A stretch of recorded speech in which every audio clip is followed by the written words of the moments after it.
లక్ష్మీదేవుల రూపాలలో సువాసినులు నీ ఇంట్లోకి రావాలనుంది. లోపలికి పిలుస్తారు. పిలిచి పేరంటం అంటారు. సాయంకాలం వేళ తెలుగు సంప్రదాయంలో పేరంటం పిలిచామండి అంటారు. అనేక మంది సువాసినులు వస్తారు. వచ్చిన వాళ్ళందరినీ లక్ష్మిగా భావించి చక్కగా పసుపు రాసి పారాణి పెట్టి వాళ్ళకి బొట్టు పెట్టి వాయినం ఇస్తారు. వాయినం ఇచ్చేటప్పుడు మళ్ళీ వండినవన్నీ ఇవ్వక్కర్లేదు, శనగలు తప్పకుండా ఇస్తారు. ఎందుకు శనగలు ఇవ్వడం అంటే శనగలకు ఒక ప్రత్యేకమైనటువంటి లక్షణం ఉంది. శనగ కానీ ఎవరికైనా ఇచ్చినా శనగని దారంతో గుచ్చి దండ చేసినా అది ఎవరికి వెయ్యాలి అంటే పెద్ద స్థాయిలో ఉండేటటువంటి పరమ గురువులైనటువంటి వారి మెళ్ళో వేస్తారు ఆ హారాలు. ఇప్పటికీ ఢిల్లీలో ఒక దేవాలయం ఉంది, దాన్ని మలయ మందిర్ అని పిలుస్తారు. ఢిల్లీకి నడిబొడ్డులో ఒక చిన్న కొండ మీద ఉంటుంది సుబ్రహ్మణ్య దేవాలయం. పరమాద్భుతమైన దేవాలయం. ఆ దేవాలయం లోపలికి వెడుతుంటే ఎడంచేతి పక్కన పూలు పళ్ళు అమ్మే కొట్లు ఉంటాయి. అక్కడ శనగలు మాలలు కట్టి మేకుకి పెట్టి ఉంటాయి. ఆ శనగల మాల ఇవ్వండి ఒకటి అన్నారనుకోండి, ఇవ్వడు.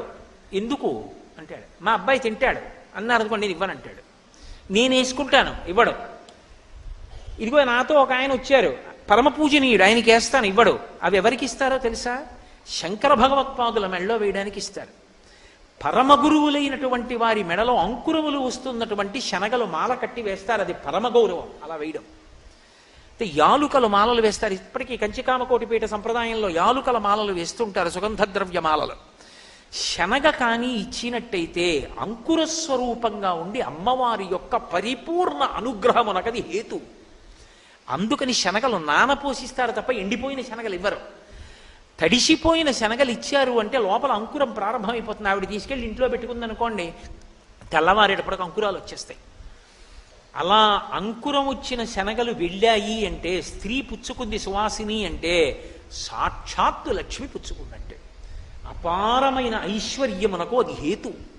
కాబట్టి శ్రావణమాసం అంతా లక్ష్మీతత్వం విశేషంగా ప్రకాశిస్తుంది.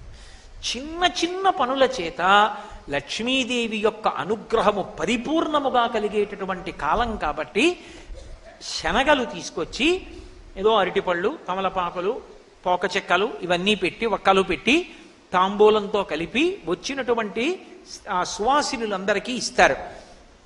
ఇల్లంతా మంచి శోభస్కరంగా ఆ రోజంతా కూడా లక్ష్మీప్రదంగా గడుస్తుంది. ఇది వరలక్ష్మీ వ్రతము యొక్క కల్పము అని లక్ష్మీదేవి చెప్పిందని పార్వతీదేవికి పరమేశ్వరుడు చెప్తే, శౌనకాది మహర్షులకు సూతుడు చెప్తే వ్రతం చేసేటప్పుడు